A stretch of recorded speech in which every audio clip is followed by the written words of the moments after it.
फिर ये सिस्टम काम कैसे करेगी भैया? अगर कोई ब्राह्मण समाज का, कोई क्षत्रिय समाज का और अन्य समाज का लड़का रेपिस्ट है तो वो रेपिस्ट है, वो गुनाहगार है। अपराधी अपराधी होता है, गुनाहगार गुनाहगार होता है। तो ये कह रहा हूं कि क्या ब्राह्मण का लड़का अगर किसी बच्ची का, किसी बच्चे, किसी महिला के साथ बदतमीजी करता है तो क्या उसको आप प्रोटेक्ट करेंगे? किसी क्षत्रिय का लड़का किसी को गोली मारता है तो क्या उसको जात के ढक्कन से बंद कर दिया जाए? ऐसा कोई भी कार्यालय नहीं है जहां आप जाएंगे और आपका कार्य बिना बिचौली और बिना दलाल के हो जाए। सीओ ब्लॉक और सीओ का अंचल कार्यालय भ्रष्टाचार का अड्डा हो गया है कि तमाम हुक्मरानों को यह पता है कि व्यवस्थाएं इतनी खराब है, तो फिर आप इस सिस्टम को बदलते क्यों नहीं? लगभग नेता हैं, फेलियर हैं लोगों का काम कराने में, करता हूं। और बहुत सारे नेता जो हैं वो एज ए ब्रोकर सिस्टम का काम कर रहे हैं।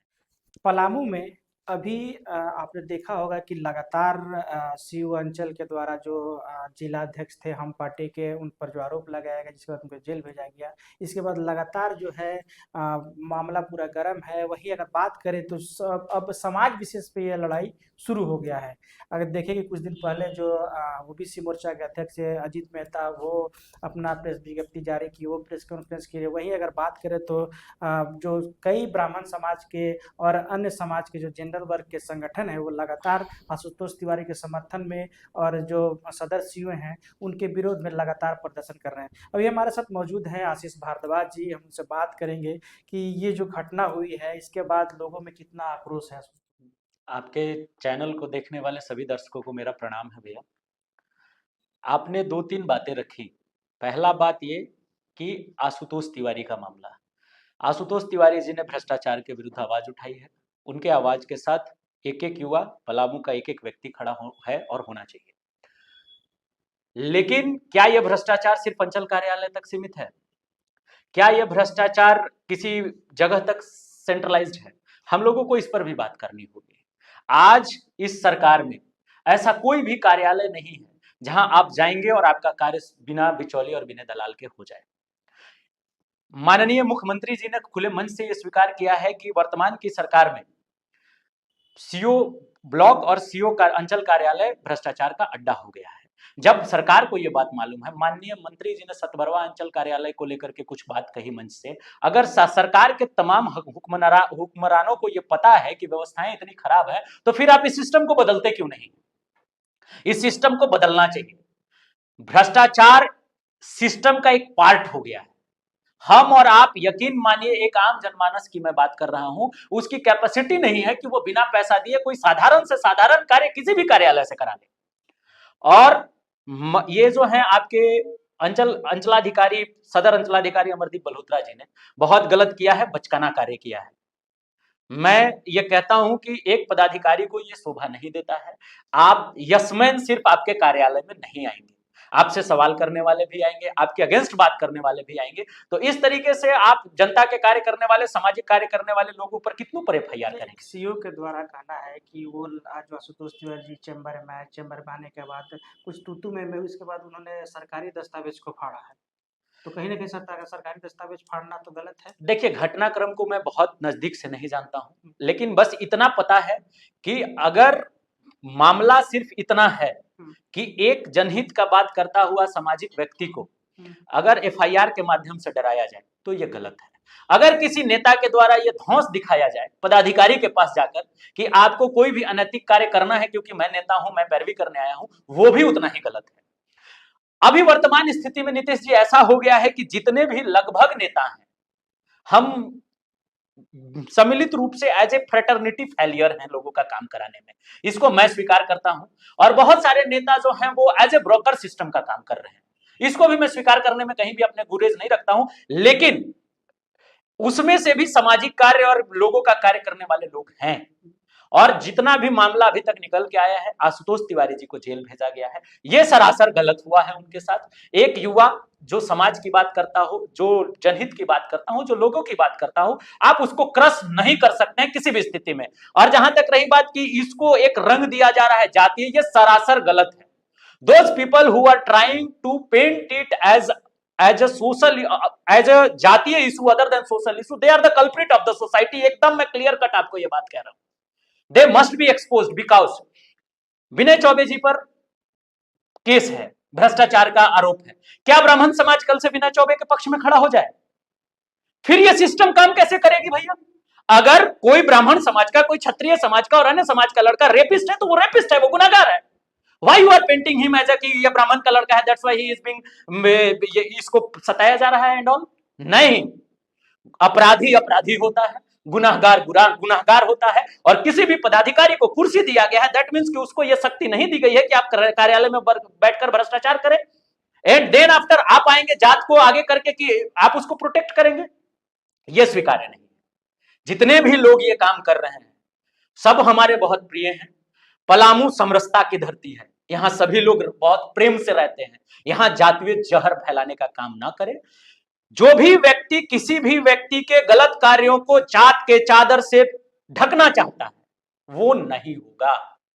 मैं उन सबों से आग्रह करता हूं कि गलत गुनाह और अपराध को जात के चादर से नहीं ढके। कल अगर आशीष भारद्वाज में गलती है तो मैं ये नहीं कहूंगा कि आप इसको फलाने जात गलत नहीं करता है, व्यक्ति गलत करता है। लेकिन अभी वर्तमान समय जो पलामू में बना हुआ है, ये जातिगत ओबीसी वर्सेस जनरल का ये जो माहौल चल रहा है, वो आगे लड़ाई कहाँ तक जाएगा? नहीं, मैं इस लड़ाई का पोषक नहीं हूं। I am completely out of this scenario. Neither this conflict is not about कि आदि ये ओबीसी और forward, this is not a conflict regarding that. Many people are trying to paint it like this. बहुत लोग ये प्रयास कर रहे हैं नितेश जी कि ये ऐसा हो जाए, but this is not a fight against the society, this is a fight for the society with the system. हम सोसाइटी के लिए सिस्टम से लड़ रहे हैं, और सिस्टम में कार्य करने वाले लोग किसी न किसी जात, किसी न किसी वर्ग से रहेंगे ही। अगर वो गलत करेंगे, मैं तो ये कह रहा हूं कि क्या ब्राह्मण का लड़का अगर किसी बच्ची का, किसी बच्चे, किसी महिला के साथ बदतमीजी करता है तो क्या उसको आप प्रोटेक्ट करेंगे? क्या किसी क्षत्रिय का लड़का किसी को गोली मारता है तो क्या उसको जात के ढक्कन से बंद कर दिया जाए? Then why you are trying to do this? ये ठीक बात नहीं है। बाकी मामला जो भी है, उस मामले को सिर्फ उस घटना को उसके नजर से देखा जाए। इस तरीके से पलामू में समरसता, मैं सबसे आग्रह करूंगा कि यह समरसता की लड़ाई नहीं है। जब आशुतोष तिवारी को हिरासत में लिया गया था तो उसके गार्जियन से हमारी बात हुई थी। उसका साफ तौर पर कहना था कि मैंने किसी भी तरह की कागजात को नहीं फाड़ा है जो सरकारी दस्तावेज है, और वो बार बार कहा था कि सीसीटीवी जो है उसको सामने लाया जाए, लेकिन अभी तक देखा जाए तो किसी भी तरह से सीसीटीवी फुटेज सामने नहीं लाया गया है। तो क्या लगता है इसमें आपको? नितेश जी, मैं एक बात बताऊं, एक बात तो सर्वव्यापी है, और आप भी सामाजिक काम कर रहे हैं, प्रेस का काम होता है, आप हमारे चौथे स्तंभ हैं, आप उन सभी चीजों को प्रकाशित करते हैं जो शायद हमसे भी छूट जाए। आप भी समाज में रहते हैं, कोई भी ऐसा कार्यालय किसी भी जिला का नहीं है, राज्य का, जहां पे भ्रष्टाचार नहीं है। इस बात को कोई भी पदाधिकारी अगर डंके की चोट से कहता है कि तो आप उनको please, there is a request from my side कि आप आइए and have a debate with me, तो इस बात को आप डिनाई नहीं कर सकते हैं। आशुतोष जी का जहां तक प्रकरण है, आशुतोष जी के प्रकरण में इनसाइड द कमरा क्या बात हुआ है, इनसाइड द रूम क्या बात हुआ है, वो बात चूंकि पब्लिक नहीं है, आशुतोष जी बाहर नहीं है, और सीओ साहब का मैंने कोई इंटरव्यू देखा नहीं है कि उन्होंने क्या कहा है। लेकिन जहां तक मेरी बात है कि अगर जो मैंने एफआईआर पढ़ा है, मैं आशुतोष जी के परिवार से लगातार टच में हूं, मैं उनके साथ कचहरी में भी था, मैं वकील साहब के पास भी मैं गया था, और जहां तक मैंने ये पूरे मामले को देखा है, देखने के बाद ये प्रतीत होता है कि ये खिसियानी बिल्ली खंबा नोचे वाला कहानी है। That was not a concrete चीज नहीं लिखा गया है एफआईआर में, तो वो हल्की चीजें लिखी गई हैं उसमें, जो कि आम सामाजिक जीवन जीने वाले हर व्यक्ति को इसका सामना करना ही पड़ता है। आप किसी को SC ST एक्ट और तमाम चीजों से दबाना चाहेंगे, नहीं, वो नहीं दबेगा सर, वो बोलेगा, वो लड़ेगा। पलामू लड़ने की धरती है, क्रांति की धरती है। आप और पलामू के कर्पूरी ठाकुर भी यहीं के हुए हैं, पूरन चंद भी यहीं के हुए हैं, हम उनके भी बहुत बड़े समर्थक हैं, हम उनके भी बड़े पोषक हैं। हमको बस विडंबना यह है कि why people are protecting this crime against OBC and by, आप सामने खड़ा करके कि ओबीसी है, ये फॉरवर्ड है, ये बैकवर्ड है, इसलिए ये गलत नहीं हो सकता, ये सही नहीं हो सकता है। ब्राह्मण का भी लड़का गलत करता है तो वो गलत है, क्षत्रिय का भी लड़का गलत करता है तो गलत है। उसी प्रकार किसी भी समाज का लड़का अगर गलत करता है तो वो गलत ही है। मैं इसका पोषक हूं, और मैं गलत को डंके की चोट पे गलत कहता हूं, और पूरा पलामू इस मुहिम में आशुतोष तिवारी जी के साथ खड़ा है। आशुतोष तिवारी जी कल्प्रिट नहीं है तो मैं आशुतोष तिवारी जी की लड़ाई लड़ूंगा, पूरा पलामू उनकी लड़ाई लड़ेगा और लड़ रहा है। भ्रष्टाचार के अगेंस्ट तो लड़ाई होनी चाहिए सर। ये लगता है कि ये सिस्टम का एक पार्ट हो गया है। अगर आप उस सिस्टम में नहीं आएंगे, आप लेन देन की व्यवस्था में नहीं है, तो आपका काम नहीं हो सकता है। ये एक सच्चाई है, इस सच्चाई को सबको स्वीकार करना होगा और इसको बदलने में प्रयास करना होगा। जी, तो देख रहे थे कि पलामू में किस तरह भ्रष्टाचार के खिलाफ उबाल है। वहीं आशीष जी का साफ तौर पर कहना है कि इसे जातिगत रूप ना दे के भ्रष्टाचार का रूप दे, और अगर जो जो भी सच्चाई है, जो भी हुआ उस दिन घटना, उसका सीसीटीवी सामने है, प्रशासन सामने करे और आगे की जो हो कार्रवाई हो। धन्यवाद।